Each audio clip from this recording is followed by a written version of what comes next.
Thank you very much. It's lovely to be back. My name's Riggs. You all good? Yeah.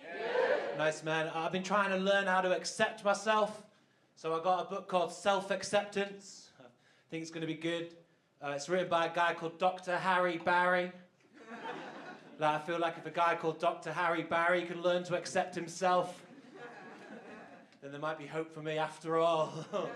You know what I mean? I don't really trust anyone who's not like a little bit depressed. Do you know what I mean? Like, if you ever see someone who's just sort of walking around completely fine, just in spite of everything, I'm just like, how? How have you done this? like when people ask people what they'll do if they only have one day left to live, all these normal people are like, I'd ride a roller coaster on heroin. Do you know what I mean? I would take heroin for the first ever time, and I'd ride roller coasters. You know, all the people that I know, we would try and stay alive. Do you know what I mean? I'd phone my GP if I only had one day left to live. I'd be like, there's got to be something we can do about this. Do you know what I mean? I'd just chuck everything at it. Do you know, I certainly wouldn't spend my last day at Chessington World of Adventures. Do you know what I mean? And I'd always forget to buy Fast Pass, so I'd just spend my whole last day just queuing. Just relentlessly queuing. When my son was 12, I took him to Chessington for the first time, and honestly, we just queued for so long. Like, have you ever looked into the face of a child and seen an equal mix of boredom and fear? It was like he was on the third year of a kidnap. Do you know what I mean? It was scary at the start, but he has started to settle in a little bit. We took him on his first roller coaster. It was a Dragon's Fury. It's the waltzers and a roller coaster at the same time, and he was so scared. And I was like, to get through this ride, I'm going to let you just shout and swear as much as you want on the ride, and we just won't ever talk about it ever again. And then when we got to the first drop, and I think this is a sign of good parenting, all he did was shout, shit on a biscuit, like 40 times. It was like, shit on a biscuit!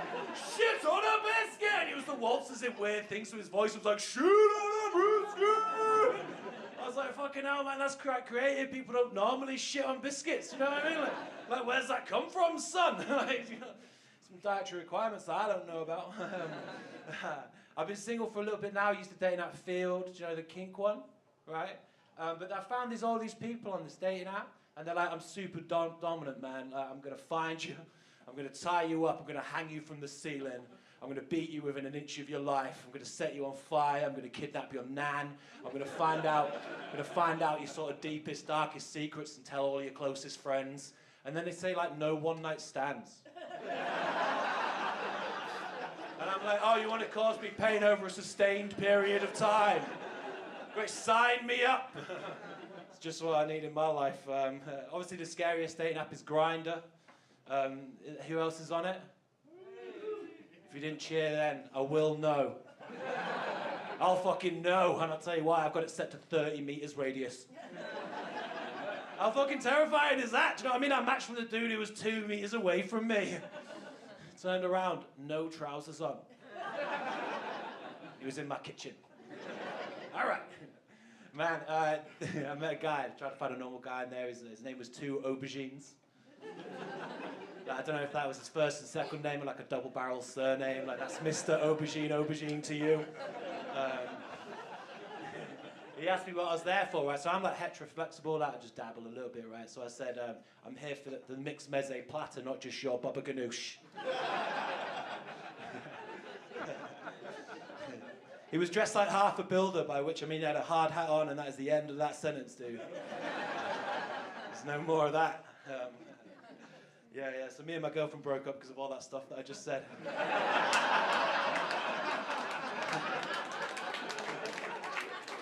It'll happen! Yeah, man. I think they should make get well in your own time cards for people with bad mental health. Get well soon is very aggressive, isn't it? It's like, get well now!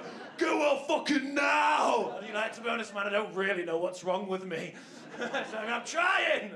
I had to start Prozac because my brain just does whatever it wants, dude. It just does whatever it wants. Like recently, I counted to 519 against my own will. I counted to 519. I just couldn't stop doing it. Do you know what I mean? Like, I tried to stop. I counted to 10 like 4 times. Right? And every time I got to 10, I was like, I'm not counting anymore. I'm just not doing it. My brain would be silent for like a minute, and then it'd be like, 1. Honestly, man, I got to work, I was at 364, and I really wanted to stop. It was ruining my whole life.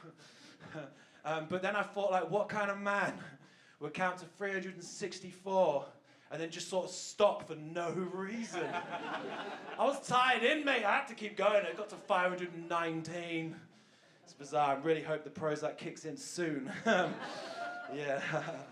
So, like, to sort of calm myself down a bit, like, I'm quite an impulsive guy, right? So I smoke a bit of weed sometimes, right? And I got a guy who would drive to your sort of street and you just go and meet him. It sounds convenient, but you want that situation to be like sort of Grand Theft Auto or something. You want to turn up in like a lowrider with like Snoop Dogg there, preferably, or something, right? But they just turn up in a normal car. Like the audacity of a drug dealer just to have a normal car. And you're like, I live in a busy street, do you know what I mean? Like, I've just got to find his door in a sea of all the other normal doors, like it's Deal or No Deal. Just opening doors at random. What I'm trying to say is I got into the car next to an old lady. The second most embarrassing thing about that is before I realised who it was, I had already put my seatbelt on. I was trying to look inconspicuous, but actually it just looked 1,000% more mental. Do you know what I mean? And when I finally realised who it was, I was like, man, you look a lot different than what you sounded like on the phone. Like, do you know what I mean? I was expecting more of a road man sort of thing. The most embarrassing thing that happened was the passenger door opened and her husband was there. And I panicked, man. I'm not ashamed to admit it. And I tried to get out of the car without taking my seatbelt off. So it looked for a brief second like I tried to lunge at an old man. What I like about Brighton, though, man, is they're my neighbours, and I see them every day, and we just never mentioned that. I'm like, oh, it's nice to meet you for the first ever time. Yeah, that's cool. When I finally found the wee Fiesta, I found the drug dealer man, right, and I got in and I told him the whole story, and all he said was, I think these old people need to smoke more trees. That was his advice. He was like, these old people should have been high in that situation. Do you know what I mean? That would have made it better when a stranger just got in their car. Do you know what I mean? And I was like, I know you're a drug dealer, but why can you only communicate in drugs? Do you know what I mean? Yeah. In February, I got diagnosed with something called emotionally unstable personality disorder. All that means is if you don't like me, I will seek you out online. And I'll be incredibly overbearing in the DMs, like, I'll fucking find you. Do you know what I mean? Do you guys watch that Baby Reindeer when it came out? Yeah, dude, I'm practically pulling that sleigh, dude. Do you know what I mean? Like, I'm coming for you, man. I scored 45 out of 48 on the test. Do you know what I mean? It sounds bad, but that is the best I've ever done on a test. Do you know what I mean? It's fucking wild. Did you know before the accident, Captain Hook was called Captain Hand?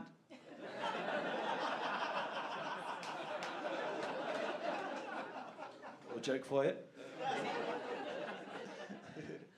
Sometimes when I'm on the train, I get really upset when they say you can only alight from this platform, from this station, because from the front four coaches, because this station's got a short platform. And I'm like, why are you doing the platform like that, man? Do you know what I mean? Like, it's not the size of the platform. It's what you do on the platform that counts. Do you know what I mean? That's the platform that God gave it. This joke is about a platform, not me. I'd rather reframe it and I say you can only alight from the front four coaches because this is an unreasonably long train.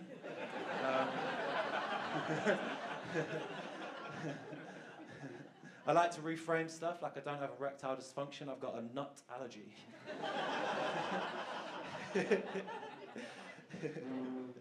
That's cool, man. I got 2 kids, man. The worst thing about having kids, I've not got a lot of time, so we'll just get into the bad parts. Is going to school plays. Do you agree? Dude, these kids just can't act.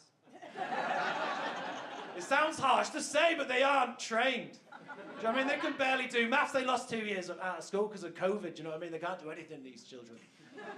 I saw my daughter in the play The Lion King, and the only good thing about it was Mufasa was Northern.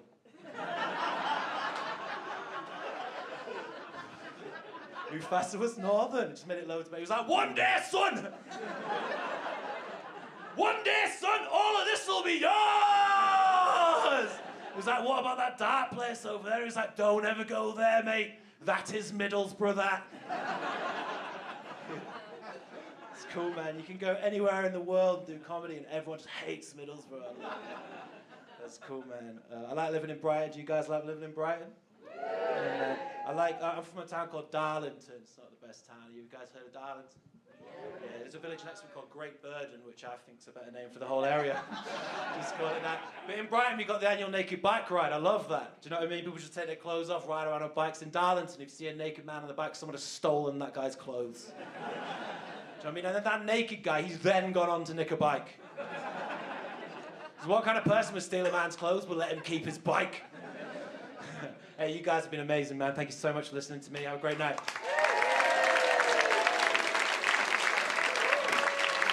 Ladies and gentlemen! Right, keep that round of applause going.